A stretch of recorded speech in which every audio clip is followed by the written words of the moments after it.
Jeeva today பார்வையாளர்களுக்கு வணக்கம். இன்றைய நேர்காணலில் தேசிய தௌஹீத் கூட்டமைப்பினுடைய ஒருங்கிணைப்பாளரும் நிறுவனருமாகிய பிஜே அவர்கள். சார் வணக்கம். சார் சொல்லுங்க. இந்தியா பாகிஸ்தான் போர் நிறுத்தம் அப்படிங்கிற ஒரு செய்தி, இல்ல பாகிஸ்தான் திருப்பி அடிச்சு நம்மளை வம்புழுத்துக்கிட்டு இருக்காங்க அப்படிங்கிற பதில் செய்தியும் வருது. அதாவது இந்த ரெண்டு செய்தி உடனுக்குடனே வந்துருச்சு. இப்ப நம்ம பொதுவாக தெரிந்து கொள்ள வேண்டிய ஒரு விஷயம், பாகிஸ்தான் ஏன் தொடங்கின காலத்திலிருந்து தீவிரவாதிகளை உற்பத்தி செய்கிற இடமாகவே இருக்கிறது? எப்பவும் இந்தியாவுக்குள்ள பிரச்சனை செய்கின்ற ஒரு நாடாகவே ஏன் இருக்கு? தீவிரவாத குழுக்கள் அங்க இருக்கிறாங்களா? அந்த தீவிரவாத குழுக்களை அரசு ஊக்குவிக்குதா? அவர்களுக்கும் அரசுக்கும் தொடர்பு இருக்கா? இல்ல அரசு தனியாக இந்திய எதிர்நிலைப்பாடு எடுக்குது, தீவிரவாத குழுக்கள் இந்தியாவை சீண்டுறாங்க, ரெண்டும் வேற வேறையா? இதை நம்ம எப்படி புரிஞ்சுக்கணும்? ஏன் தொடர்ச்சியா தீவிரவாத குழுக்களை பாகிஸ்தான் உருவாக்குது, இந்தியாவுக்கும் தொடர்ந்து பிரச்சனை தந்துகிட்டே இருக்கு? அதுக்கான காரணம் என்ன? அதாவது இதுக்கு நம்ம சரியான ஒரு விடை அறிந்து கொள்வதாக இருந்தால், நம்ம 1947க்கு நம்ம பின்னோக்கி செல்லணும். இந்தியா விடுதலை அடையும் பொழுது இந்தியா நம்ம சுதந்திரம் அடைந்த இந்தியா இருக்கு இல்லையா, அது இப்போ உள்ளதுல முக்காவாசி இந்தியா தான், காவாசி இந்தியாவா இருக்கல. பாகிஸ்தான் என்பதும் முக்காவாசி பாகிஸ்தான் தான் வெள்ளக்காரன் இருந்துச்சு. கால்வாசி பாகிஸ்தான்லாம் எப்படி இருந்துச்சுன்னு கேட்டா, சின்ன சின்ன அரசர்கள், குட்டி அரசர்கள், சமஸ்தானங்கள், இந்த மாதிரியான சின்ன மன்னர்கள், குறுநில மன்னர்கள் இருந்தாங்க. வெள்ளக்காரங்க இப்படி சமஸ்தானங்கள் இருந்தாங்களா? 560 இருந்தாங்கல்ல. 565 நாடுகள் சுதேசி நாடுகள் இருந்துச்சு. சுதந்திரம் அடையும் போது அதை அவன் இந்தியாவோட சேர்க்கல. வெள்ளக்காரன் அவனுடைய ஆளுகையில் இருந்த பகுதிக்கு தான் சுதந்திரம் கொடுத்தான். அவனுடைய ஆளுகையில இருந்தது என்னன்னு கேட்டா, இப்ப நம்ம இருக்கிற இந்தியாவில் முக்கால்வாசி இந்தியா தான். இப்ப இருக்கிற பாகிஸ்தான்ல முக்கால்வாசி பாகிஸ்தான் தான் வெள்ளக்காரனுடைய அதிகாரத்தில் இருந்தது. மீதி எல்லாம் சின்ன சின்ன சிற்றரசர்கள் கையில இருந்தது. அவர்களை கப்பம் கட்டி கொண்டு சுதேசி அரசாங்கம் பேரை பதவி சுதேசி அரசாங்கம்ங்கிற பேர்ல இருந்தாங்க. அவங்க எவ்வளவு இருந்தாங்கன்னு கேட்டா, இந்தியாவிலையும் பாகிஸ்தான்லையும் சேர்த்து 565 நாடுகள் இருந்துச்சு. மொத்த சமஸ்தானங்கள், அந்த குறுநில மன்னர்கள்லாம் எவ்வளவு இருந்தாங்கன்னா 565 பேர் இருந்தாங்க. சுதந்திரம் கொடுக்கும் போது இந்த 565 அவன் பாகிஸ்தானுக்கு சேர்க்கல, இந்தியாவுக்கும் சேர்க்கல. இந்த 565 அவங்கவுங்க சுதந்திரப்படி நடந்து கொள்வார்கள் என்று சொல்லிட்டு 565 சமஸ்தானங்கள் போக எஞ்சிய பகுதி தான் இந்தியா பகுதி, பாகிஸ்தான் ஒரு பகுதின்னு பிரிக்கிறான். அந்தந்த நாடுகளுக்குள்ள சின்ன சின்ன மைசூர் மகாராஜா, அதே மாதிரி ஹைதராபாத் நிஜாமு, குவாலியர் மகாராஜா, பரோடா மகாராஜா, ஜூனாகட் மகாராஜான்னு பல அங்க ஜம்மு காஷ்மீர்லாம் அதில் உள்ளதான். இப்படி பல குறுநில மன்னர்கள், சிற்றரசர்கள்லாம் இருந்தாங்க. அதை வெள்ளையர்களை அவங்களுடைய நாடு ஆக்கி கொள்ளலை. சுதந்திரம் கொடுக்கும் போது இதே மாதிரி நீங்க இருந்துக்கிறீங்கன்னு போயிட்டான். அப்ப சுதந்திரம் கொடுக்கக்கூடிய நேரத்துல முக்கால்வாசி இந்தியா, முக்கால்வாசி பாகிஸ்தானுக்கு தான் வெள்ளக்காரங்கையில இருந்தது. அதுக்கு சுதந்திரம் கொடுத்துட்டான். கொடுத்த பிறகு என்ன செய்யறாங்கன்னு கேட்டா, காங்கிரஸ் உடைய அந்த நேரு தலைமையில இருந்த அரசாங்கத்துல இருந்து என்ன செய்யறாங்கன்னா, எங்கெங்கெல்லாம் சின்ன சின்ன அரசாங்கங்கள் இருக்கிறதோ அவங்களையெல்லாம் ஒழுங்கா எச்சரிக்கை பண்ணி மிரட்டி அதிகாரத்தை பயன்படுத்தி மரியாதை இந்தியாவோட சேர்ந்துக்க. வெள்ளக்காரங்காலத்துல இருந்த மாதிரி எல்லாம் விடமாட்டோம், இந்த கப்பம் கட்டிக்கிட்டு நீங்க இஷ்டத்துக்கு செய்யறதெல்லாம் அனுமதிக்க மாட்டோம் என்று சொல்லி சின்ன சின்ன சமஸ்தானங்களை எல்லாம் காங்கிரஸுடைய அந்த காலத்துல இணைக்கிறாங்க. அப்படி இணைக்கும் பொழுது ஹைதராபாத் நிஜாமு, அந்த ஜூனாகட் மகாராஜா இவங்கெல்லாம் எதிர்க்கிறாங்க. சண்டையும் நடந்துச்சு. இராணுவத்தை எல்லாம் குவிச்சு படைக்கு மரியாதையை சேர்றியா அப்படிங்கிற மாதிரி சொல்லி படையை குவித்த பிறகு அவங்க மிரண்டு போய் என்ன செஞ்சாங்கன்னா இந்தியாவோட சேர்ந்துட்டாங்க. ஹைதராபாத்லாம் இந்தியாவோட சேர்ந்து அப்படித்தான். ஹைதராபாத் தனி நாடா தான் இருந்துச்சு. அதாவது சிற்றரசர்கள் ஆளக்கூடிய ஹைதராபாத் நிஜாம் கையில இருந்தது. இப்படி பிரித்து அவன் கொடுத்து விட்டு போகும் பொழுது இந்தியாவில் என்ன செஞ்சாங்கன்னா, அதை நாட்டோட சேர்க்கும் பொழுது ஒரு பெரிய வாக்குறுதி கொடுத்து, அவன் என்ன அளவுக்கு சம்பாரிச்சுக்கிட்டு இருந்தானோ, ஆட்சியாளர்களா இருந்து அவனுக்கு என்ன கிடைக்குமோ அதை நாங்க மானியமா தர்றோம், சும்மாவும் சேர்க்கல. ஒரு குறுநில மன்னரை இந்தியாவில் மன்னர் மானியம்னு சொல்லி என்ன செஞ்சாங்கன்னா, உனக்கு மானியம் கொடுத்துருவோம், காலகாலத்துக்கு உனக்கு மானியம் கொண்டே இருக்கும், ஆனா இந்தியாவில் தான் இருக்கணும் என்று சொல்லி மன்னர் மானியம் கொடுத்து தான் எல்லாரையும் சேர்த்தாங்க இந்தியாவில். அதே மாதிரி தான் பாகிஸ்தான்லையும். பாகிஸ்தானுக்குள்ளேயே சின்ன சின்ன சின்ன சின்ன ஊர்கள்லாம் இருந்தது. அந்த ஊர்கள்லாம் என்ன செஞ்சாங்கன்னா, இதே வழிமுறையை கையாண்டு அவங்களும் இதே வழிமுறையை கையாண்டு, ஆயுத பலத்தின் மூலமாக, ஆசை வார்த்தையின் மூலமாக சின்ன சின்ன ராஜாக்கள்லாம் நீ வந்து உள்ளுக்குள்ள சேர்ந்துக்க. அவன் தனித்து ஒண்ணும் செய்ய முடியாதுல்ல. ஒரு பெரிய நாட்டுக்குள்ள ஒரு ஊர் மட்டும் இருந்துச்சுன்னு சொன்னா, அது ஒண்ணும் நிர்வாகம் பண்ண இயலாது. அந்த ஒரு ஆமா, அச்சுறுத்தலை ஆமா. காட்டி என்ன செஞ்சாங்கன்னா, பாகிஸ்தானும், இந்தியாவும் ஒரே வழிமுறையை கையாண்டு, அவங்களுக்குள்ள உள்ள சமஸ்தானங்களை எல்லாம் அவங்களோட சேர்த்துக்கிட்டாங்க. அப்படி சேர்க்கும் பொழுது, ம். இந்த 2 சமஸ்தான பிரச்சனை வந்து தீரல. ஒண்ணு வந்து பாகிஸ்தான்ல இருந்த பலூசிஸ்தான். இப்பவும் அது ம், பிரச்சனையா ம். இருக்குது. இன்னொன்னு ஆமா, வந்து ஆமா. ஜம்மு காஷ்மீர். இன்னொன்னு ஜம்மு காஷ்மீர். இந்த ஜம்மு காஷ்மீர் என்னன்னா, நம்ம சின்ன சின்ன ஹைதராபாத் மாரி குட்டி ஊர் கிடையாது அது. அது ஒரு மாநிலம் ம். அளவுக்கு ஒரு பெரிய நிலப்பரப்புங்கும் பொழுது, அவ்வளோ லேசா சேர்க்க முடியல. காஷ்மீர்ங்கிற பெரிய நிலப்பரப்பா இருக்கிற காரணத்தினால, ஒரு மாநில அளவுக்கு உள்ள நிலப்பரப்பு. இப்ப இத 3ஆ பிரிக்கிற அளவுக்கு உள்ளன பாருங்களேன். நம்ம 3ஆ பிரிச்சிருக்கிறோம். அந்த 3ஆ பிரிச்சது கூட பாதி காஷ்மீர தான். நம்மள்ட்ட இருக்கிறதே பாதி ம். காஷ்மீர் தான் இருக்கிறது. இன்னொரு பாதி ம். காஷ்மீர் வெளியே இருக்கிறது. அப்ப இந்த பாதி காஷ்மீரை நம்ம 3ஆ பிரிச்சு வச்சுக்கிறோம் என்று சொன்னால், அது பெரிய இந்த காஷ்மீர் என்று நீங்க விளங்கிக் கொள்ளலாம். அப்ப இந்த காஷ்மீர் பிரச்சனை வரும்பொழுது, இதே மாரியா பேச்சுவார்த்தை வந்து நடத்துறாங்க. 2 பேர் நடத்துறாங்க. இப்ப பார்டர்ல இருக்கிறதுனால. ஹைதராபாத்துக்குள்ள ம். பாகிஸ்தான் நடத்த முடியாது. உள்ளுக்குள்ள இருக்கிறது. ம். ஜம்மு ஆமா, காஷ்மீருக்கு ஆமா, ஆமா. பகுதியில வந்து அவனுக்கும் பார்டர், இவனுக்கும் பார்டர். 2க்கும் நடுவுல இருக்கிறான். ம். நடுவுல இருக்கும்போது பாகிஸ்தான்காரன் எங்கள்ட்ட சேருங்கிறான். இந்தியாக்காரன் எங்கள்ட்ட சேருங்கிறான்.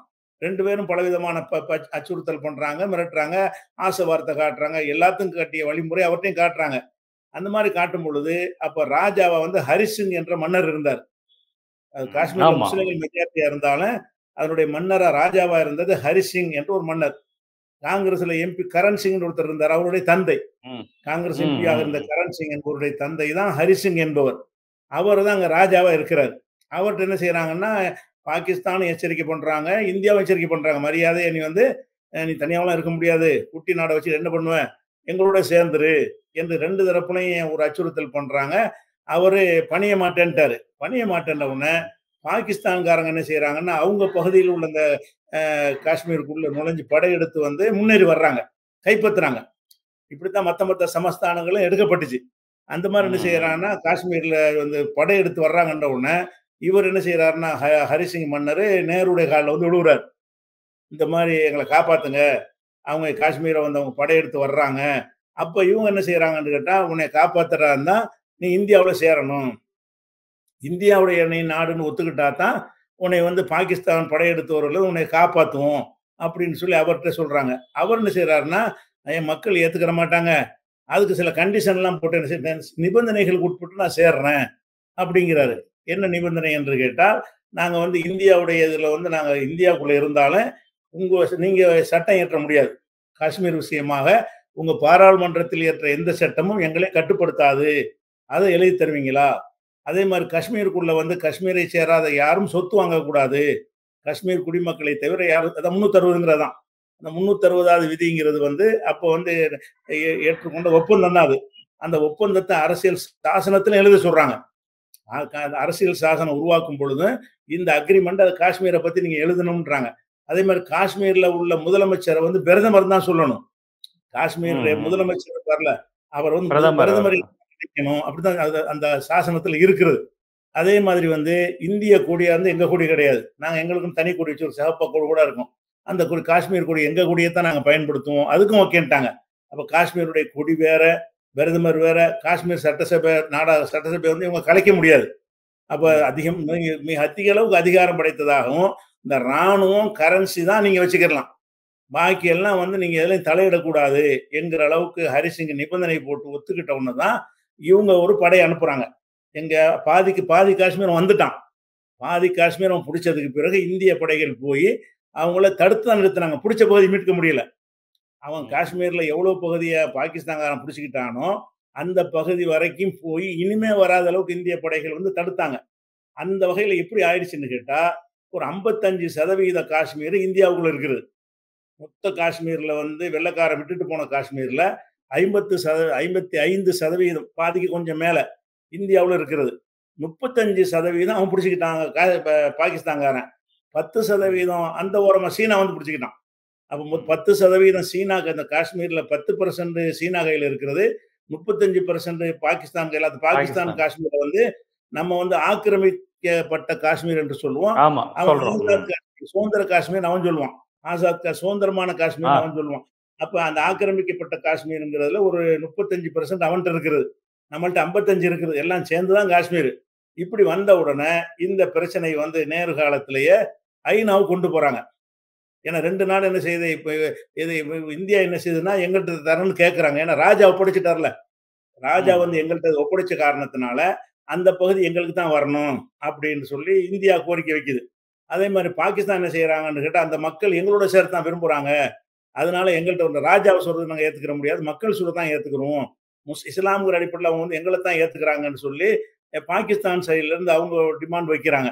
அப்ப ஐநா சபையில் என்ன பண்றாங்கன்னா, நேரு இருக்கும்போதே ஒரு தீர்மானம் எடுக்கப்படுது. என்ன தீர்மானம் என்றால், காஷ்மீர் மக்கள் எல்லா காஷ்மீரையும் சேர்த்து, அதாவது சீனா, பாகிஸ்தான், இந்தியாவில் உள்ள மொத்த காஷ்மீர்லையும் சேர்த்து ஒரு பொது வாக்கெடுப்பு நடத்த வேண்டும். அந்த வாக்கெடுப்புல 3 கேள்வி கேட்கப்பட வேண்டும். ஒண்ணு வந்து நீ இந்தியாவோட இருக்கிறியா, அல்லது பாகிஸ்தானோட இருக்கிறியா, அல்லது நீங்க தனி நாடாக இருந்துக்கிறியா. இந்த 3 கேள்வியை நம்ம கேட்கணும். இந்த 3 கேள்வியில எதுக்கு மெஜாரிட்டி வருகிறதோ அதை எல்லாரும் ஏற்றுக்கொள்வது அப்படிங்கிற அடிப்படையில ஐநாவுல இது கொண்டு போகப்பட்டு முடிவும் ஆயிடுச்சு. முடிவான பிறகு என்ன செய்யறாங்கன்னு கேட்டா, இந்தியாவும் பாகிஸ்தானும் என்ன செய்யறாங்கன்னா, அந்த முடிவுல 2 பேருமே பின்வாங்குறாங்க. ஏன்னு கேட்டா, அவன் வந்து தனியா இருக்கிறது தான் தேர்ந்தெடுப்பான்னு உங்களுக்கு தெரிஞ்சிருச்சு. தனி நாடா இருக்கிறது வளமான பகுதி, பணப்பயிர்கள் விளையக்கூடிய குங்குமப்பூ போன்ற பகுதி எல்லாம் விளையக்கூடிய ஒரு பகுதி, சுற்றுலா தலத்தை வைத்த பல கோடிகள் சம்பாதிக்கக்கூடிய ஒரு பகுதி. இதை வந்து நம்ம தனித்தே இருந்துக்கிறோம்ங்கிற மாதிரி மனநிலை தான் காஷ்மீர் மக்களுக்கு இருக்கிறது. இங்க உள்ளவங்களும் அங்க உள்ளவங்களுக்கும் நமக்கு இந்தியாவும் வேணாம், பாகிஸ்தான் வேணாம், நம்ம சுதந்திரமான ஒரு நாடா இருந்துக்கிறோங்கிறது தான் மக்கள் மனநிலை என்பதை இவங்க உளவுத்துறைகள் வழியாக கணிக்கிறாங்க. கணிச்சது பிறகு என்ன செய்யறாங்கன்னு கேட்டா, நம்ம பேச்சுவார்த்தை மூலமா தீர்த்துக்கிறோம்னு சொல்லி ஐநாவுக்கு போக வேணான்னு அந்த சிம்லா ஒப்பந்தங்கிறது தான். அந்த ஒப்பந்தம் பண்ணாங்கல்ல, அந்த ஒப்பந்தமே காஷ்மீர் விஷயத்தை வந்து 3ஆம் நாடு தலையிட வேண்டாம்னு முடிவெடுக்கிறாங்க. 3ஆம் நாடு வேணாம், ஐநா தலையிட்டு இருந்தா அப்ப தீர்ந்திருக்கும் பிரச்சனை. நமக்குள்ள பேசி என்ன முடிச்சுக்கிறோம்னு சொன்னதுனாலதான் அப்படி தீர்வு இல்லாம கிடக்கிறது. இப்ப இந்த காஷ்மீர் பிரச்சனை வந்துருச்சா, இப்ப என்ன பிரச்சனைன்னு கேட்டா, இந்தியாவை இப்பவும் சொல்லுகிறது, முழு காஷ்மீர் எங்களுக்கு உள்ளது. நாங்க வச்சுக்கிட்ட காஷ்மீர் நாங்க வச்சுக்கிறோம், நீ வச்சுக்கிற காஷ்மீர் நீ வச்சுக்கிறன்னா பஞ்சாயத்து தீர்ந்துடும். பஞ்சாயத்து இருக்காது, இனிமே பஞ்சாயத்து இருக்காது. இப்ப என்ன லைன் ஆஃப் கண்ட்ரோல்னு என்ன செய்யறாங்கன்னா, ஒரு பார்டர் போட்டிருக்காங்க. இது வரைக்கும் நீங்க கண்ட்ரோல்ல வச்சுக்கிறீங்க, இது உங்க கண்ட்ரோல்ங்கிறாங்க. இவங்க நாட்டை சேர்ந்தது இல்லை, இவங்க கருத்துப்படி லைன் ஆஃப் கண்ட்ரோல் தான். அது முடிவு வர்ற வரைக்கும் இந்த கோட்டுக்கு இந்த பக்கம் நாங்க கண்ட்ரோல் பண்ணிக்கிறோம், இந்த கோட்டுக்கு அந்த பக்கம் நீ கண்ட்ரோல் பண்ணிக்கிறோன்ட்டாங்க. அதனாலதான் இவங்க என்ன செய்யறாங்க, இந்தியாவுனால ஒரு செவரு கூட கட்ட இயலாது. செவரு கட்டினாங்கன்னா அதை கிளைம் பண்ண மாட்டாங்கன்னு அர்த்தமாயிரும். செவரு கட்டிட்டு இதான் எங்க நாடுன்னு சொல்லிட்டாங்கன்னு சொன்னா, அந்த பாகிஸ்தான் பகுதியில் இருக்கிற காஷ்மீரை நாங்கள் கோர மாட்டோம்னு அர்த்தமாயிரும். இந்தியா அதையும் செய்ய முடியல. இப்ப இந்தியா வந்து அந்த பாகிஸ்தான் ஆக்கிரமிப்பு காஷ்மீரை வந்து எங்கதுன்னு சொல்றாங்க. இப்ப நம்ம இந்திய ராணுவம் அந்த பகுதியில் இருக்கா? இல்ல இந்தியா அவங்க கையில தான் முழு கண்ட்ரோல் இருக்கு. ஆசாத் இல்ல, அந்த பகுதி முழுக்க பாகிஸ்தான் தான் ஆக்குபை பண்ணிருக்கு. ஆமாமா, 100% அவங்க கையில தான் இருக்கு. அந்த 35% காஷ்மீர்ல அங்க உள்ள மக்கள் பாகிஸ்தான் ராணுவத்தையும் விரும்பலையே, இல்ல அங்க உள்ள மக்கள் பாகிஸ்தான் ராணுவத்தை விரும்பலையே. விரும்பலன்றாலும் இங்க உள்ள ராணுவம் எப்படி அங்க போய் ஆதிக்கம் செலுத்துதோ அது மாதிரி அங்க உள்ள ராணுவம் அங்க ஆதிக்கம் செலுத்தும்ல. ஒரு ராணுவத்தை எதிர்த்து மக்களுக்கு என்ன செய்ய முடியும்? இங்க உள்ள ராணுவம் வந்து காஷ்மீர்ல போய் நின்றவங்க கையில எடுத்துக்கிட்டாங்கல்ல அதிகாரத்தை, இந்த 3 கூட பிரிச்சு விட்டாங்கல்ல, இதே வேலை அவனுங்க செய்ய முடியும். அப்ப அவனுடைய அங்க வந்து இந்தியாவுடைய ராணுவம்லாம் கிடையாது. முழுக்க அவன் நாட்டின் ஒரு பகுதியாக, இப்படி காஷ்மீர் நம்ம நாட்டின் ஒரு பகுதியாக நம்ம வச்சிருக்கிறோமோ அவன் நாட்டின் பகுதியா இருக்கிறது. சரி, இப்ப ஒரு காலத்துல அப்படி வாக்கெட் நடத்தணும்னு சொன்னா காலம்லாம் மாறி போச்சு. இப்போ ஒரு தீர்வுக்கு வரலாம்னு சொன்னா, இப்போ என்ன செய்யறாங்கன்னா 2 பேருமே முழு காஷ்மீர் சொந்தம் கொண்டாடுறாங்க. இந்த சிஏஏ சட்டம் கொண்டு வரும்போது கூட அமித்ஷா என்ன சொன்னாரு, இந்த சிஏஏ கொண்டு வந்துட்டாலும் அந்த பாகிஸ்தான் சீனாவில் இருக்கிற காஷ்மீரையும் ஒன்னா இணைக்கிறது தான் எங்களுடைய நோக்கம், அதை செய்யாம விட மாட்டோங்கிறார். இப்போ கொண்டு அவங்க பாகிஸ்தான்காரங்க நம்ம இந்திய கட்டுப்பகுதியில் உள்ள காஷ்மீரையும் சேர்த்து இது எங்களுக்கு வேணுங்கிறாங்க. அவங்க வேணுங்கிறாங்க. அதாவது பாகிஸ்தான் இல்ல பாகிஸ்தான் கவர்மெண்ட் அப்படி சொல்லுதா, இல்ல அங்க உள்ள அந்த சில குழுக்கள்? கவர்மெண்டே சொல்லுது. பாகிஸ்தான் அரசாங்கமே கிளைம் பண்ணுகிறது, இது லைன் ஆஃப் கண்ட்ரோல் தான், பேச்சுவார்த்தை படி எங்கள்கிட்ட தான் வரணும் அப்படிங்கிறாங்க. இந்தியாவும் என்ன சொல்றதுன்னா லைன் ஆஃப் கண்ட்ரோல் தான், அது எங்க நாடு தான், நம்ம பேச்சுவார்த்தை நடத்தியோ அல்லது யுத்தத்தின் மூலமாகவோ அப்படின்னு சொல்லியிருக்கிறாங்க. இந்தியாவில இருந்து யுத்தத்தின் மூலமாகவோ நாங்க அதை கைப்பற்றிக்கிறோம், எங்களுக்கு சொந்தமானதுதான், யாரும் தலையிட இயலாதுன்னு இவங்க கிளைம் பண்றாங்க. இப்ப இதான் பிரச்சனை. இந்த பிரச்சனையில உங்களுக்கு எங்களுக்கு இந்த உனக்கா எனக்காண்டு ஒரு ஒரு சர்ச்சை இருக்கிற நேரத்துல அந்த சர்ச்சையிலையும் அவன்கிட்ட இருக்கிறதையும் நம்ம கிளைம் பண்றோம், நம்மள்ட்ட இருக்கிறத அவன் கிளைம் பண்றான். அது அவங்கிட்ட உள்ளதையும் நாங்க எடுத்துக்கணும் நம்ம சொல்றோம். நம்மள்ட்ட இருக்கிற காஷ்மீர் அவனுக்கு சொந்தம்னு அவன் சொல்றான். அப்படிப்பட்ட நேரத்துல என்ன ஆகுதுன்னு கேட்டா, இந்த இந்த பிரச்சனைகள் இருக்கிற வரைக்கும் அது ஏதாவது நம்ம ஜெயிக்கணுமாக இருந்தால் காஷ்மீருக்குள்ள இந்தியாவுக்கு எதிரான ஒரு கருத்தை உருவாக்கணும் அப்படின்னு அவன் நினைக்கத்தான் செய்வான். பாகிஸ்தான் நினைக்கிறான்னு கேட்டா, இதை வந்து காஷ்மீர் வந்து சண்டையும் நடக்க போறது இல்லை, பேச்சுவார்த்தை நடக்க போறது இல்லை, காஷ்மீர் மக்களே அவங்களை எதிர்க்கிறாங்க என்ற ஒரு நிலையை உண்டாக்கணும் என்று சொன்னால் நம்ம வந்து அந்த பிரச்சனை சால்வ் ஆயிரும், நம்ம பக்கம் காஷ்மீர் வந்துரும் என்பதற்காக என்ன செய்யறாங்க, காஷ்மீர்ல உள்ள தீவிரவாத குழுக்கள் இருப்பாங்கல்ல, ஆரம்பத்துல இருந்தே வந்து இதை எதிர்த்தவங்க, அதாவது தனி நாடாகத்தான் இருக்க வேண்டும் சொன்னவங்க இருக்காங்க இல்லையா, அந்த மாதிரி உள்ளவங்க குறைஞ்சு குறைஞ்சு குறைஞ்சு இப்ப 5% வந்துட்டாங்க. அந்த நேரத்தில் வந்து 95% இருந்தாங்க. அந்த நேரத்தில் 95%, ஆமா 95 எந்த அளவுக்கு சொன்னாங்கன்னு கேட்டா, ஓட்டு பெட்டியை கொண்டாந்து வச்சு இந்த ஓட்டுல ஓட்டு போட்டா 10 லட்சம் ரூபாய் தருவோம்ட்டாங்க. ஒரு ஓட்டு கூட பதிவாகல. அந்த அளவுக்கு அந்த எங்க நாடுன்னு சொல்லக்கூடிய அந்த கூட்டம் வந்து ரொம்ப ஸ்ட்ரென்த்தாகவும் வலிமையாகவும் ரொம்ப ஸ்ட்ராங்கா இருந்த ஒரு நேரம். அந்த நேரத்தில் என்ன செய்யறாங்க பாகிஸ்தான்ல, அப்ப இது காஷ்மீர்ல, அப்பதான் பாகிஸ்தான் என்ன செய்யறான்னு கேட்டா, இவங்க இயற்கையா போராடுற மக்கள் இருக்கும்போது நம்ம கொஞ்சம் ஹெல்ப் பண்ணோம்னு சொன்னா, அவங்க வீரியமா ஏதாவது அங்க ஏதாவது பண்ணிட்டு இருந்தாங்கன்னு சொன்னா, இந்த காஷ்மீர் பிரச்சனை தீர்வாயி அந்த காஷ்மீர் நமக்கு கிடைச்சிரும், அல்ல நம்ம காஷ்மீர் அங்க போகாமையாச்சும் இருக்கும் அப்படிங்கிறதுக்கு தான் காஷ்மீர் இல்ல. அப்ப அந்த இல்ல, அதாவது காஷ்மீர்ல தனியா சில குழுக்கள் இருக்கிறாங்க, அவங்க இந்தியா பாகிஸ்தான் ரெண்டு பேருக்கும் ரெண்டு நாட்டையும் சாராம நாங்க தனியா இருக்கோம்னு சொல்லக்கூடிய ஒரு குழு இருக்காங்க. இப்ப அந்த குழுவை பாகிஸ்தான் இயக்குது. இப்ப அந்த குழுவை தான் பாகிஸ்தான் அவங்க இயக்கி இந்தியாவுக்கு எதிராக அவ்வப்போது தாக்குதல்கள் ஊடுருவல்கள் இதை பண்ணிக்கிட்டே இருக்கிறாங்க, அப்படித்தானே பண்றாங்க. ஊடுருவல் என்பதை விட ஊடுருவல்லாம் பிற்காலத்துல வந்தது. ஆரம்பத்துல அவனை கொண்டேதான் எதிர்த்தாங்க. ஏன்னா அங்க எதிர்க்க ஆள் இருக்கும்போது ஊடுருவல் தேவையில்லை. காஷ்மீர் மக்களே வந்து இந்தியாவுக்கு எதிராக இருக்கும்போது அதுல பிரச்சனை பண்ணுவதற்கு பாகிஸ்தான்காரன் வர தேவையில்லை. இவங்க என்ன செய்வாங்கன்னு கேட்டா 2 வேலை செய்வாங்க. ஒன்று பணம் கொடுப்பாங்க, 2வது பார்டர் வழியா கள்ளத்தனமா கடத்திட்டு போய் ட்ரைனிங் கொடுப்பாங்க. இந்த பாகிஸ்தான்ல காஷ்மீர்ல இருக்கக்கூடிய காஷ்மீர் மக்கள் தான் அவங்க. காஷ்மீர்ல இருக்கக்கூடிய அந்த மக்களை வந்து இந்த உணர்வுல உள்ளவங்கள கண்டறிவாங்க, யாரெல்லாம் வந்து இந்தியாவுக்கு எதிராக இருக்கிறாங்க அப்படின்னு கண்டறிந்து என்ன செய்வாங்கன்னா அவங்கள வந்து கூட்டிட்டு போய் பயிற்சி கொடுத்தவன அனுப்புவாங்களே தவிர பாகிஸ்தான்ல இருந்து ஆளுக்கு வந்து இங்க நின்று செய்யறது இல்லை. ஏன்னா இங்க அவனுக்கு ஆளுக்கு இருக்குத, இந்த காஷ்மீருக்குள்ளேயே அவனுக்கு ஆளுக்கு இந்தியாவுக்கு எதிரான ஆளுக்கு இருக்கும், அதை பயன்படுத்துவாங்க. இப்படி பயன்படுத்திக்கிட்டே வந்த அடிப்படையில தான் அவன் ட்ரைனிங் கொடுத்த அந்த அந்த சம்பவம் அதை வச்சு வர்றதுதான். ட்ரைனிங் கொடுத்தார்கள், செஞ்சாங்க, எல்லாமே உண்மைதான். அதெல்லாம் எது வரைக்கும் நடந்துச்சுன்னு கேட்டா, இம்ரான் கான் பிரதமர் ஆகிற வரைக்கும் நடந்தது. இம்ரான் கான் முன்னாடி வரைக்கும் இது நடந்தது. இம்ரான் கான் பிரதமர் ஆகும்போது என்ன செய்யறாருன்னா அவர் கணிக்கிறாரு, இல்லப்பா அங்க எதிர்ப்புலாம் இல்லை, முந்தி மாதிரி இல்ல, காஷ்மீர் மக்கள் என்ன செஞ்சுட்டாங்கன்னா சரி எவ்வளவு நாளைக்கு தான் எதிர்க்கிறது, ஏதோ ஒரு நாட்டுல இருந்துட்டு போயிடும், நிம்மதியா வாழ்ந்துட்டு போயிடுவோங்கிற மனநிலைக்கு வந்துட்டாங்க. அதனால இப்ப நம்ம அந்த எந்த இதுக்கு நம்ம ஹெல்ப் பண்ண அவங்களுக்கு அவங்க சக்திக்கு உட்பட்டு போராடட்டும்ங்கிற விஷயத்துல இம்ரான் காலத்துல வந்து கம்ப்ளீட்டா இந்த இதை நிப்பாட்டிட்டாங்க. இவங்களுக்கு உதவி செய்யறது, அதாவது இந்தியாவுல போய் அடிக்கிறது, இந்தியாவுக்குள்ள ஊடுருவது, இந்தியாவுல இந்தியன் ஆர்மி அடிக்கிறது, பொதுமக்கள் அடிக்கிறது, இதையெல்லாம் இம்ரான் காலத்துல நிப்பாட்டிட்டாங்களா? நிப்பாட்டம் மட்டும் இல்லாம பகிரங்கமா அவர் சொன்னார். எந்த அளவுக்குன்னு சொன்னா, நம்ம வந்து இந்த புல்வாமா தாக்குதலுக்கு பதிலடியாக அந்த பாலக்கோட்ல போய் தாக்குதல் பண்ணாங்கல்ல, இந்தியாவுக்கு பதிலடின்னு சொல்லி இவங்க வந்து தீவிரவாதிகள் முகாம் அடிச்சோன்னு இவங்க சொன்னாங்க, அவன் கோழி பண்ணை தான் அடிச்சு, அவன் எடுத்து படம் போட்டான், கோழி பண்ணை தான் அடிச்சிருக்கீங்கன்னு சொல்லி அந்த நேரத்தில் என்ன செய்யறாங்கன்னா இந்தியாவுடைய ஒரு விமானத்தையே கீழே இறக்கி அபிநந்தன்கிற ஒரு அதிகாரிய பிடிக்கிறாங்க, கைது பண்ணி. அப்ப விடுவிக்கும் போது இம்ரான் கான் சொன்னாரு, நாங்க சண்டைக்குள்ள ஆட்கள் இல்ல, நாங்க வந்து நல்லிணக்கமா வாழ விரும்புறோம், உங்க நாட்டுக்குள்ள எந்த பிரச்சனை நாங்க வச்சுக்கிற விரும்பல, அதற்கு அடையாளமாக இவர் விடுதலை செஞ்சாங்க. அந்த அபிநந்தனை வந்து எந்த நிபந்தனையும் இல்லாம இந்தியா ஒப்படைக்க மாட்டாங்க, போர்க்கைதியா தான் நடத்தான முறைப்படி. போர்ல பிடிக்கப்பட்டவர் வந்து போர்க்கைதியா தான் நடத்தப்படுவார். ஆனா அவர் அப்படி நடத்தல. அப்படி உடனே என்ன செஞ்சாங்கன்னா இந்தியாவில் ஒப்படைச்சிட்டாங்க அவரை, கண்ணியமான பொருள் நீங்க போங்க அப்படின்னு மரியாதை அனுப்பிட்டாங்க. அனுப்பும் போது இம்ரான் கான் சொன்ன வார்த்தை என்னன்னு கேட்டா, எங்க நாட்டுக்குள்ள நீங்கள் பிரச்சனை பண்ண வேணா, உங்க நாட்டுக்குள்ள நாங்க எந்த பிரச்சனையும் பண்ண மாட்டோம், அதுக்கு அடையாளமாகத்தான் இந்த இதை நான் வந்து எதுவும் நிபந்தனையற்று இவங்களை விடுதலை செய்கிறோம்னு சொல்லி அவரை விடுதலை செஞ்சாங்க. அப்ப பகிரங்கமாக சொன்னார். அதனால இப்போலாம் வர்றாங்கிறது தவறது, அவங்கள்ட்ட அந்த வசதியும் இல்லை, அதுக்குரிய ஆட்கள் இங்க கிடையாது. மக்கள் இல்லாம காசு கொடுத்து என்ன செய்யறது, வெளிநாட்டில் உள்ளவன வந்து ஒரு சுதந்திர போராட்டத்தை நடத்த முடியுமா?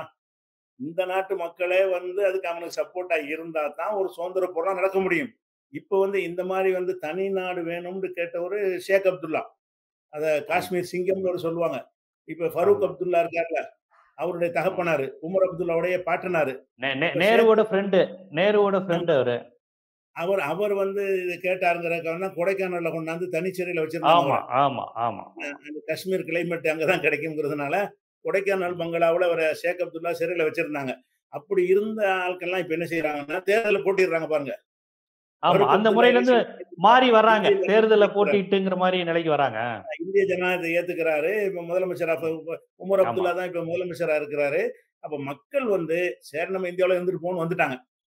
அங்க ஒரு ஒரு அந்த அவங்க எதிர்த்துக்கிட்டு நம்ம எவ்வளவு நாளைக்கு எதிர்க்கிற நம்ம நம்ம ராணுவமா வச்சிருக்கிறோம். நம்மளால என்ன செய்ய முடியும்? அப்படிங்கிறதுல வந்துட்டாங்க. சின்ன ஒரு 5% குறைவான ஆளுக்கு தான் இதுல மாரி சிந்தனை உள்ளவங்க இருப்பாங்க. அதனால வந்து இப்ப பாகிஸ்தான யோசிக்கிறான். இனி அந்த மக்கள்லாம் மாறிக்கிட்டாங்க. மன ரீதியா அவங்க இந்தியர்கள்னு தங்களை ஆக்கிக் கொண்டார்கள். இப்ப போய் நம்ம எதுவும் செஞ்சு ஒண்ணும் கைப்பத்த பாகிஸ்தான் ஒண்ணும் பண்ண இயலாதுன்னு அவங்களும் விட்டாங்க. இப்ப உள்ள ம். பிரச்சனை என்னன்னு கேட்டா, இந்த பிரச்சனை இருக்கிற வரைக்கும், அவன் வந்து செஞ்சதுக்கு இதான் ரீசன். முக்கியமான காரணம். ஆனா இவங்க பலூச்சிஸ்தான்ல செய்யறதுக்கு முயற்சி பண்ணாங்க, முடியல. இந்தியாவுல ம். இருந்து ஏன்னா பலூச்சிஸ்தான் வந்து இந்திய பார்டர்ல இல்ல. அது பலூச்சிஸ்தான் ஆமா. வந்து பாகிஸ்தானுடைய ஆனா கடைசியில பலுசிஸ்தான் குழுக்கள் இந்தியாவ ஆதரிக்கிறாங்கல்ல. இந்தியா உதவிய நாடுறாங்கல்ல. இல்லையா? பண்றாங்க. ஒரு ரகசியமா இயன்ற அளவுக்கு செய்றாங்க. செய்ய முடியாத அளவுக்கு என்ன இருக்குன்னா, எல்லை பிரச்சனை இருக்கு. ம். ஏன்னா ஆமா. பலூச்சிஸ்தான் ம். என்பது ஈரான் பார்டர்ல இருக்கிறது. ம். பலூச்சிஸ்தானுடைய ம். ஒரு பகுதி ஆப்கானிஸ்தான் பார்டர்ல இருக்குது. ம். பலூச்சிஸ்தானுடைய 3 பகுதி எடுத்துக்கிட்டீங்கன்னா, பலூச்சிஸ்தான்ங்கிற ஒரு பகுதி பாகிஸ்தான்ல இருக்கிறது. ஒரு பகுதி ஈரான் பக்கம் இருக்கிறது. ஒரு எல்லை வந்து ஆப்கானிஸ்தான் பக்கம் இருக்கிறது. அப்ப இந்தியாவுல இருந்து அவங்களுக்கு உதவி செய்றாருன்னா, பாகிஸ்தானுக்குள்ள கடந்து போய் தான் செய்ய முடியும். ஆனா அவன் அதனால வந்து அது உதவி வாய்ப்பில்ல. அதனால செய்றான்னா பார்டர்ல ஓடியாந்துருவான். ம். பாகிஸ்தான்காரன் வந்து காஷ்மீர்ல வர்றதா இருந்தா, அவன் பார்டர் வழியா உள்ளேக்கு வந்துருவான். இவங்களுக்கு உதவி செஞ்ச மாதிரி இவங்களுக்கு செய்ய முடியாது. ஆனா செய்றாங்க. இந்தியாவும் என்ன ம். செய்றாங்க, அந்த நாட்டுல ஒரு பிரச்சனை இருந்த வரைக்கும் தான் நமக்கு நல்லதுங்கிற வகையில செய்றாங்க. இவர்கள் செய்ற அளவுக்கு அவங்களுக்கு செய்ய முடியாது.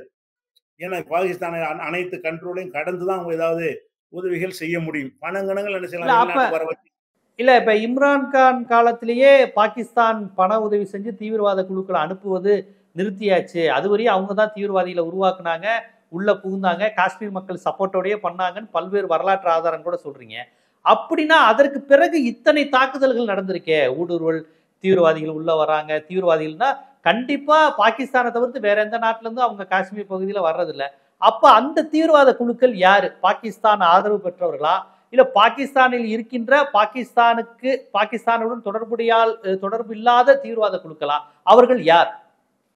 அதாவது இங்க நடந்த இந்த பல்வாமா தாக்குதல கூட நீங்க எடுத்துக்கிட்டீங்கன்னு சொன்னா, இங்க ம். வந்து 250 கிலோமீட்டர தாண்டிலாம் இங்க வரல. வர இயலாது. விளங்கிக்கிறணும். ம். 250 கிலோமீட்டர் எல்லைய தாண்டி யாருக்காவது வர இயலுமா? ஒரு ம். சென்சிட்டிவான ஒரு மாநிலத்தில, அடுக்கி ஒரு ராணுவத்த நிப்பாட்டி வச்சிருக்கிற ஒரு ராணுவத்தில, உளவுத்துறை, நவீன சாதனங்கள் மூலமாக ஒரு இன்ச் பை இன்ச்சா கண்காணிக்கக்கூடிய ஒரு நாட்டுல வந்துகிட்டு, 250 கிலோ ஊடுருவி அங்க பாகிஸ்தான் வர்றாருன்னா 250 கிலோமீட்டர் தாண்டி தான் அந்த இடம் இருக்குது. இந்த துப்பாக்கி சூடு நடந்த இடம் வந்து பாகிஸ்தான் எல்லையில இருந்து எடுத்துக்கிட்டீங்கன்னா 250 கிலோமீட்டர் இருக்கிறது. அப்ப ம். 250 கிலோமீட்டர் நீங்க மதுரையில இருந்து திருச்சிக்கு வர இயலுமா? அப்படி ராணுவ கட்டுப்பாடு இருக்கிற நேரத்துல கடந்து வர இயலுமா? அப்ப வந்திருக்கிறான். வந்திருக்க முடியாது. பாகிஸ்தான்ல வந்து இருக்கிற சான்ஸே கிடையாது. அதுல என்னன்னு கேட்டா, இவங்களே சொல்றாங்க, அ வந்து ஒரு வாரத்துக்கு முன்னாடியே ஒரு ட்ரெய்னிங் எடுத்தாய்ங்க. ஆயுதம் இல்லாம எப்படி இந்த சுடுவது என்பதற்கு ட்ரெய்னிங் எடுத்தார்கள் என்று சொல்லி, இவங்களுடைய ஊடகங்கள் என்டிடிவி மாரியான டிவிகள்ல இந்த நியூஸ் சொன்னதாக தமிழ் ஊடகங்கள்லாம் நான் கேட்டேன். அப்ப இவங்களே இத சொல்றாங்க. இங்க அங்க தான் இருந்துட்டு இருக்கிறான்னு சொல்லி. அதாவது இந்த தீவிரவாதம் நடத்துனவன் வந்து அங்க தான் இருக்கிறான். இருந்து தான் ட்ரெய்னிங் எடுக்கிறான். அங்க இருந்து தான் தாக்கி இருக்கிறான். தாக்குனான் என்பதை உறுதிப்படுத்துற விதமாக இந்திய அரசாங்கம் போய் அவனுடைய குடும்பத்தார் வீடுகள் எல்லாம் போய் குண்டு போட்டு, அவங்களையெல்லாம் சில பேர கைது பண்ணி அந்த வீட்டை எரிச்சியும் இருக்கிறாங்க. அப்ப வந்து ம். இங்கே அது போக இவன் பாகிஸ்தான்ல இருந்து வந்திருந்தான்னு பேச்சுக்கு வைங்க. இவ்வளவு பெரிய சென்சிட்டிவான பிரச்சனை நடக்கும்போது அவங்க கைவிட்டா கூட, நடந்ததுக்கு பிறகு பாகிஸ்தானுக்கு போக விட்டுருப்பாங்களா? போக முடியுமா? நடந்ததுக்கு முந்தி வேணா விட்டுருங்க. ஆ க க நாட்டா இருக்குல்லன்னு. நடந்து முடிஞ்ச பிறகு, இங்கேருந்து தப்பிச்சு பாகிஸ்தான் எப்படி போவான்? 250 கிலோமீட்டர்ல மாட்டிற மாட்டானா? அதனால தான் என்ன செய்றாங்க, இந்திய அரசாங்கம் அது யாருன்னு சொல்லவே இல்ல. யாரு? ஆள சொல்லு. எவன் செஞ்சான்னு சொல்லு. அப்படின்னு சொன்னா ஆளையும் சொல்லல. அவன பிடிக்கவும் இல்ல. யார் இந்த தாக்குதல்ல ஈடுபட்டு 4 பேர்னு இப்ப இல்லையே, அந்த சொல்றாங்க. ஜெய்சி அகமதுன்னு சொல்லி அந்த சமயத்துல ஒரு 5 பேரை கைது பண்ணாங்களே. ஜெய்சி அகமது இந்த அமைப்பை பழைய இப்ப சேர்ந்தவங்க. கைது பண்ணல. ஆ. பழைய போட்டு அடுத்து பேப்பர்ல போட்டு ஊடகத்துல போடுறாங்க. கவர்மெண்ட்ல ம். இருந்து இவங்க தான் சொல்லி என்ன செய்யல. முந்தி தேடப்படுவாங்கல்ல. அதாவது ஒருத்தர் ம். நாங்க தாக்குதல் நடத்தவுடனே புடிச்சு போட்டோ எடுக்க ம். முடியுமா? அவன் எங்கன்னு ம். கண்டுபிடிக்கவே முடியல உங்களுக்கு.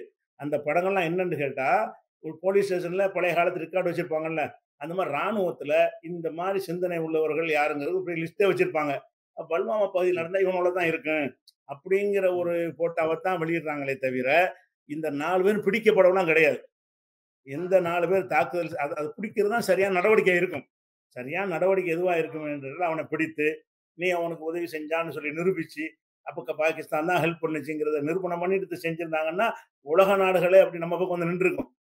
அவன் மழுப்பி பேசுறதுக்கு காரணம் என்னன்னு கேட்டா, இவங்க தக்க ரீசன் சொல்ல முடியல. ஆனா, பழைய ரீசன சொல்றாங்க. இந்த மசூத் ம். ஆசாருக்கெல்லாம் பழைய ரெக்கார்ட் பயங்கரமான ரெக்கார்ட் இருக்குது. இந்த மசூத் ஆசார்லாம் ம். இருக்காரு. அந்த கந்தகார் ம். விமானத்தை அவருக்காக தான் கடத்துனாங்க. ஆமாம். இந்திய ஆ. விமானத்த கடத்திட்டு போய் கந்தஹார் ஆப்கானிஸ்தான்ல கொண்டு போய் இறக்கி, அப்புறம் வாஜ்பாய் போய் என்ன செஞ்சாரு, ஜஸ்வந்த் சிங் போய் மீட்டுட்டு வந்தார்ல. அந்த ஆமா, மாரியான ஆமா. விஷயங்கள்லாம் மசூத் அசார் தான் சூத்திரதார் மாற்று கருத்து இல்ல. அதெல்லாம் பழைய ம். வரலாறுகள். பழைய இல்ல, வரலாறுகள் இப்ப அதெல்லாம் அவங்க செஞ்சு இப்பயும் மசூத் அசாருடைய இடத்த தாக்கியிருக்கோம். ஆனா அவர் தப்பிச்சுட்டாருங்கிறாங்க. இப்பயும் மசூத் அசாத் வந்து இந்தியாவுக்கு த்ரெட்டன் தானே. காஷ்மீர் பிரச்சனைல அவங்கலாம் இன்னும் அந்த டெரரிஸ்ட் மைண்டோட இந்தியாவுக்கு எதிரா தானே இருக்கிறாங்க. அவங்களுக்கு பாகிஸ்தான் அடைக்கலம் குடுக்குதுல்ல. அதத்தானே அவங்க எல்லாரும் சொல்றாங்க. அதாவதுங்க இந்த மனநிலை கண்டிப்பா இல்லாமலாம் இருக்காது. அவங்க இதுக்கு உதவி செஞ்ச ம். காரணத்தினால, தீவிரவாத குழுக்கள்ல இருக்கிறவங்களுக்கு இந்த மனநிலை கண்டிப்பா இருக்கும். ஆனா, ம். ஒரு ம். அரசாங்கம் சப்போர்ட் பண்ணி உதவி செஞ்சுட்டு வான்னு சொன்னா தான் அவங்களால உதவி செய்ய முடியும். அந்த உதவிகள் ம். கிடையாதுன்னு தான் சொல்ல வர்றேன். தார்மீக ரீதியா சப்போர்ட் பண்றாங்க. தார்மீக ம். ரீதியாக சொல்வது வேற. அவனே ட்ரெய்னிங் பண்ணி, ஆள் அனுப்பி, பணத்த குடுத்து அனுப்புறதா இருந்தா, கவர்மெண்ட்டுக்கு அந்த பாலிசி முதல்ல இல்ல. அவங்க அந்த கைவிட்டோம்னு சொல்லிட்டாங்க. இப்ப யாரையும் அனுப்புறதும் கிடையாது. இப்ப யாராவது 1, 2 பேர் இருந்தான்னு சொன்னா, அந்த 5% பேர் இருக்காங்க பாருங்க. இவனுங்க தான் ம். அந்த மாரி காரியங்கள என்ன செய்றாங்க, உள்ள இருந்து செய்வாங்க. உள்ள இருந்து செஞ்சாலும் அரசாங்கத்துடைய தோல்வி தான் அது. ம். உள்நாட்டுல இருந்து கொண்டு செஞ்சாலும் அவனே நீ கண்காணிக்காம விட்ட. அவன் ஏன் செய்றது உனக்கு தெரியல. நீ அலர்ட்டா ம். இருந்தாலும் வந்து தாக்கியிருக்க மாட்டானா? தாக்குனவன் வந்து எல்லாத்தையும் ம். பார்த்துட்டு தானே தாக்குவான். இங்க எல்லாமே ஃப்ரீயா கிடக்குது. இல்ல, நம்ம அப்ப சாதாரண அப்ப இந்த இல்ல, பாகிஸ்தான் பணம் குடுத்து ஒரு காலத்துல உதவுச்சு. அதுக்கப்புறம் நிப்பாட்டிருச்சு இம்ரான் காலத்துக்கு பிறகுன்னா, அப்ப இந்த ம். மசூத் அசார்ல இருந்து இந்த குழுக்கள், ஜெய்ஷ் இ முகமது இந்த மாரி குழுக்கள், அல் கொய்தா, இப்ப சொன்னாங்களே என்டிஎஃப், இந்த மாரி குழுக்களுக்கு பணம் யார் குடுக்குறா? ஏன்னா, பணம் பாகிஸ்தானே ரொம்ப வறுமையில இருக்கு. இதெல்லாம் இருக்கு.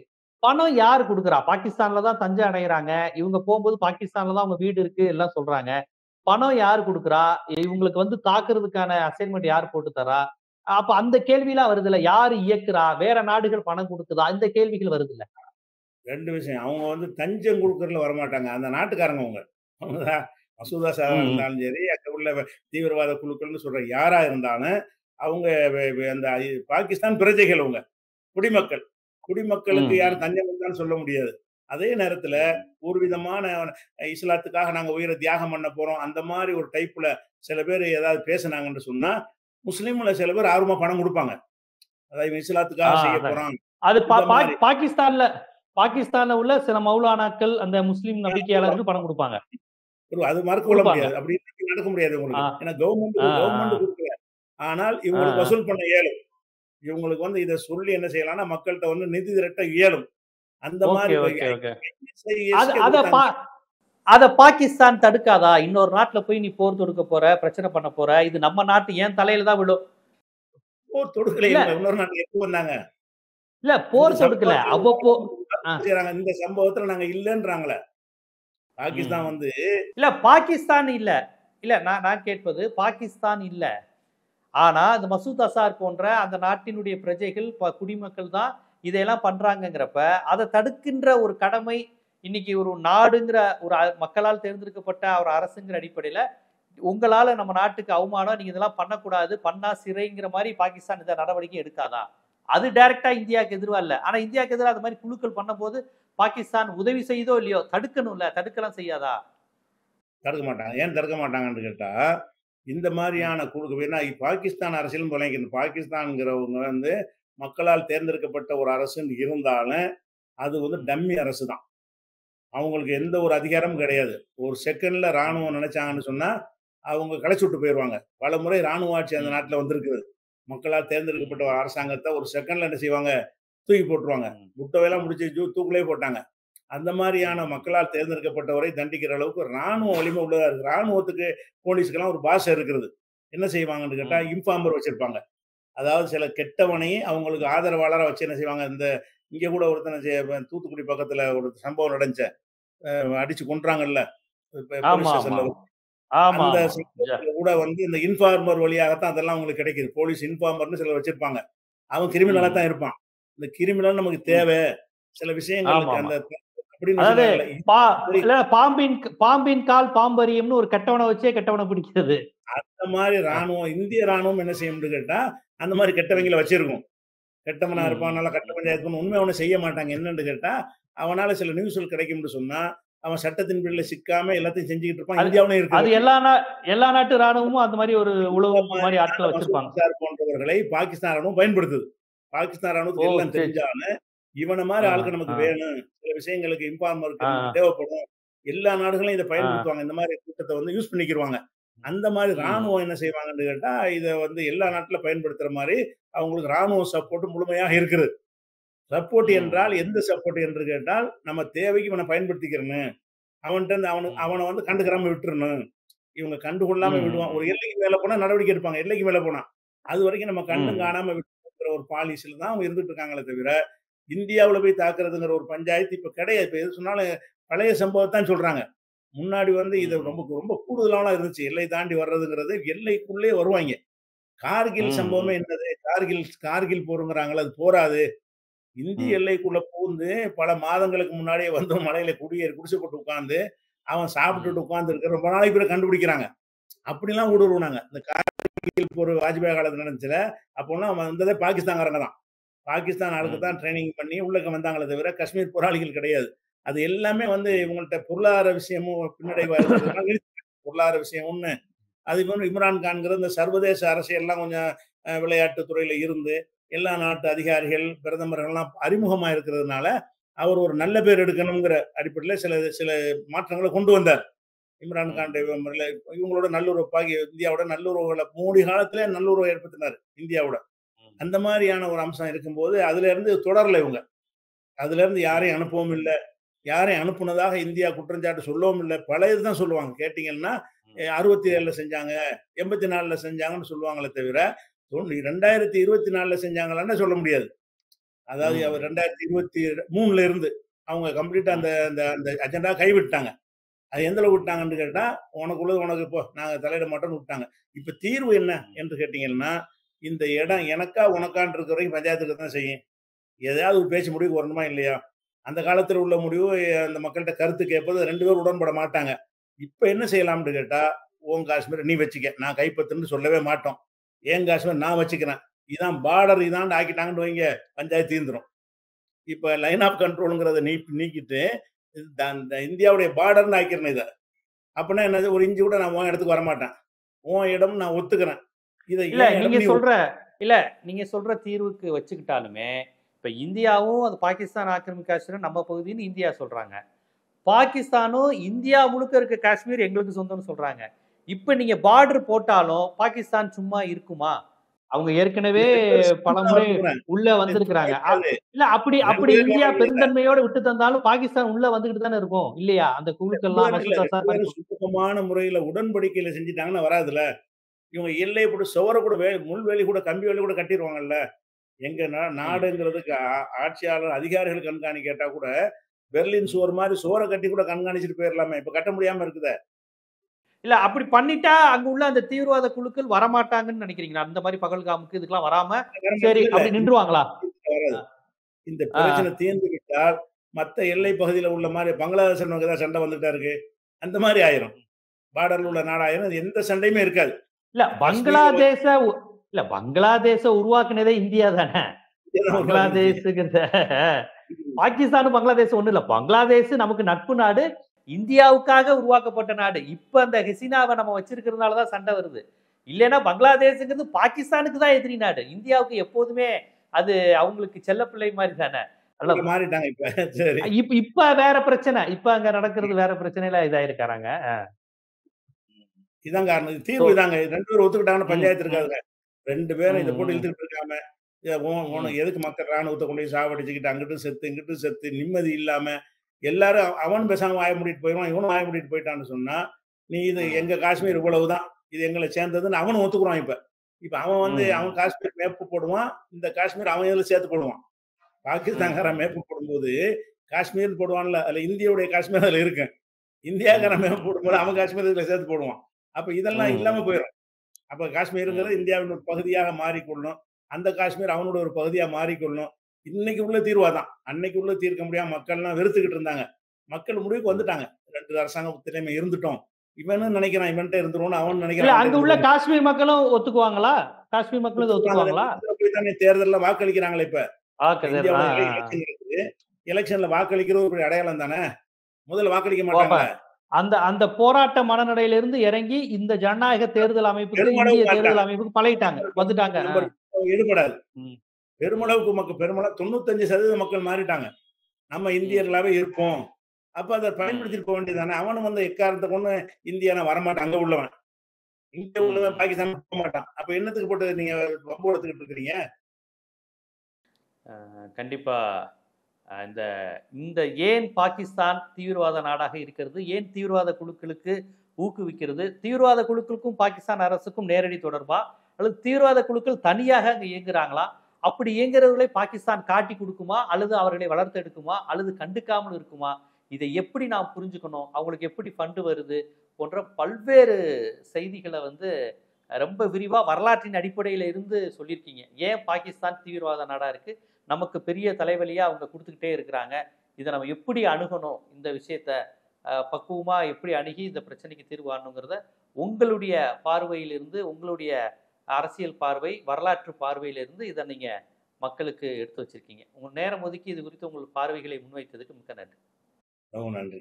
சரி.